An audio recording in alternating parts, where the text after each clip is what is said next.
Hello बच्चा लोग। आज हम स्टार्ट करेंगे अपना नया course that is the living world chapter 1। ये रहा हमारा पार्ट 1। ठीक है। देखते हैं हम इस चैप्टर में क्या क्या कवर करेंगे। हम अपनी इंट्रोडक्शन स्टार्ट करते हैं। इस चैप्टर में हम करेंगे what is the living, diversity in the living world, taxonomic categories and taxonomical aids. ये 4 टॉपिक हैं जो हम अपने द लिविंग वर्ल्ड चैप्टर में कवर करेंगे। ठीक है। Let's get started.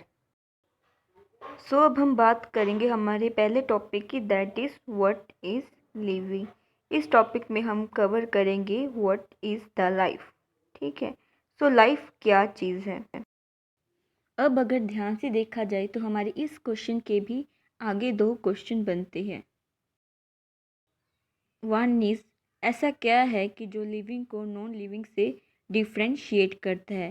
जैसे आप पढ़ ही सकते हैं, what makes living different from non living. ठीक है। और सेकंड क्वेश्चन है हमारा, what is the purpose of life. आखिर लाइफ का मकसद क्या है। अब जब भी किसी का दिल वगैरह टूटता है, आपने देखा ही होगा, तो उसके मन में भी यही क्वेश्चन आता है कि आखिर लाइफ क्या है। अब बच्चा लोग, ये तो ठहरा हमारा फिलोसफी का क्वेश्चन, और हम साइंस वाले फोकस करते हैं रीजनिंग पे। ये रहा हमारे बाहर का टॉपिक। अब हम इसे तो समझाने वाले नहीं हैं, है ना।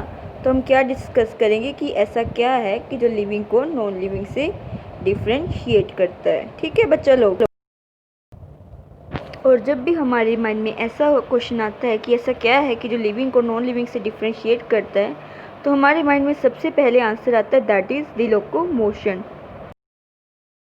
पर बच्चा लोग, कभी आपने डांसिंग करता हुआ ग्रुप रियल में देखा है या डांसिंग करता हुआ एप्पल?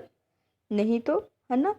फिर इसका मतलब कि जो हमारे प्लांट्स हैं वो लिविंग में कंसीडर नहीं होंगे, या फिर जो हमारे व्हीकल्स हैं, ट्रेन, कार्स वगैरह, जो लोकोमोशन शो करते हैं, उनको हम लिविंग में कंसीडर करेंगे?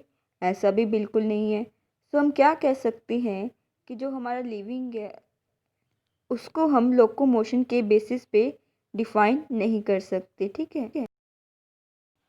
Therefore, locomotion cannot be taken as defining property of living organisms. अगर हमारा लोकोमोशन नहीं है डिफाइनिंग करेक्टर, तो क्या हम ग्रोथ को अपना डिफाइनिंग करेक्टर ले सकते हैं? सोचो सोचो बच्चा लोग, कमेंट सेक्शन में बताओ मेरे को कि क्या हम ग्रोथ को अपना डिफाइनिंग करेक्टर ले सकते हैं। अगर आपका आंसर है यस, तो आप पूरी तरह से रॉन्ग हो बच्चा लोग। चलो देखते हैं कैसे।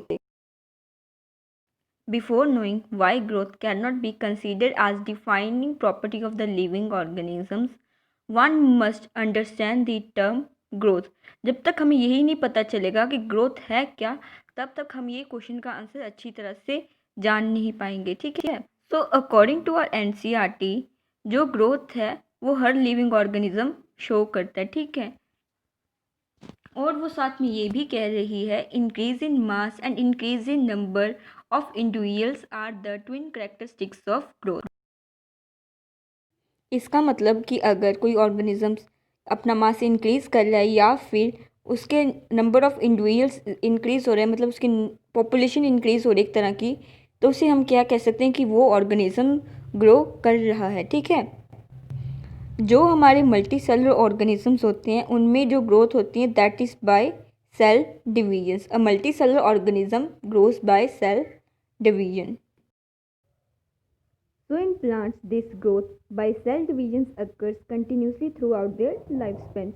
ये क्या कह रहे हैं कि जो हमारे प्लांट्स होते हैं उनमें ये growth through out their life span होती है, और जबकि हम बात करें एनिमल्स की, ये ग्रोथ एक सर्टेन एज पे आकर रुक जाती है। ठीक है। पर इसका ये मतलब नहीं है कि उनमें सेल डिविजन्स नहीं होती। Cell divisions occurs in multi cellular organism in animals to repair the damage tissue. जब भी हमारी बॉडी में कोई सेल डैमेज होता है, कोई टिश्यू डैमेज होता है, तब सेल डिवीजन की हेल्प से उस टिश्यू को रिपेयर किया जाता है। ठीक है। ये थी हमारी growth in multi cellular organisms. अब हम बात करेंगे ग्रोथ इन यूनिसेलुलर ऑर्गेनिजम्स। ठीक है, हमारी unicellular organisms also grow by cell divisions. One can easily observe this in vitro cultures by simply counting the number of cells under the microscope. तो ये क्या कह रहे हैं कि यूनिसेलुलर ऑर्गेनिज्म में ग्रोथ है वो बाय सेल डिविजन्स होती है। जैसे हम देखते हैं हमारा अमीबा है, यूनिसेलुलर ऑर्गेनिज्म, पैरामीशियम है, तो उनमें ग्रोथ कैसी होती है, वो अपना सेल नंबर इंक्रीज कर देते हैं। ठीक है, और उनमें क्या होती है, cell growth. And one can easily observe this in a vitro culture by simply counting the number of cells under the microscope. तो क्या कह रहे हैं हम कि हम इस सेल डिवीजन को या ग्रोथ बाय सेल डिवीजन को ईजिली देख सकते हैं बाय द इन विट्रो कल्टिवेशंस। ठीक है, सो हम क्या करेंगे, कुछ यूनिसेलुलर ऑर्गेनिजम्स लेंगे, उनको कल्चर करेंगे और फिर उसको माइक्रोस्कोप के अंडर ऑब्जर्व करेंगे। तो हम देख सकते हैं कि कुछ टाइम बाद हम देखेंगे कि सेल्स नंबर इंक्रीज हो गए हैं। So by counting the number of the cells we can observe cell division या फिर growth. One must remember that increase in body mass is considered as growth। सब अभी आप सोच रहे हो कि हम अब मास के ऊपर स्पेशल इम्फोसाइज क्यों कर रहे हैं, स्पेशल फोकस क्यों कर रहे हैं, क्योंकि अगर हम इस वे में देखें तो जो हमारे नॉन लिविंग ऑब्जेक्ट्स हैं वो भी ग्रोथ शो करते हैं। जी हाँ, नॉन लिविंग भी ग्रोथ शो करते हैं। अब हम बात करेंगे जैसे कि हमारे माउंटेन्स, बॉल्डर्स, सैंड मोड्स, सो इनमें ग्रोथ कैसी होती है, बाय इंक्रीज इन मास। सो सोचने की बात है कि इनमें इस मास कैसे इंक्रीज होता है। हमारे माउंटेन्स, बॉल्डर्स, सैंड मोड्स में मास इंक्रीजेस बाय द डिपोजिशन। सो बाहर से कोई सैंड आ गई या डिपोजिशंस कलेक्ट होती रहती है उनके ऊपर एंड उनका साइज एंड मास इंक्रीज हो सकता है। तो उस वे में देखा जाए तो हमारे ये भी किस में कंसीडर होने चाहिए, लिविंग ऑर्गेनिज्म में। However, this kind of growth exhibited by non-living object is by accumulation of material on their surface। तो हमने अभी आपको बताया कि जो इनमें ग्रोथ है वो कैसे होती है, bye accumulation of material on their surface, ना कि फ्रॉम इनसाइड जैसा कि होता है हमारे लिविंग ऑर्गेनिज्म में। ठीक है, so in living organism growth is from inside not outside. Therefore हम ग्रोथ को as a defining character of living organisms consider नहीं करते। According to our NCERT, conditions under which it can be observed in all living organisms have to be explained and then we can understand it is the characteristics of living organism or living system। So इसके according क्या कह रही है कि कोई ऐसा character होना चाहिए कि जो सभी लिविंग ऑर्गेनिजम्स में प्रेजेंट हो और जिससे हम अच्छी तरह से डिफाइन या एक्सप्लेन कर सकते लिविंग करेक्टर को, not like as a growth, and that should not be present in non living also. Therefore growth cannot be considered as the defining character of living organisms। ठीक है, so with this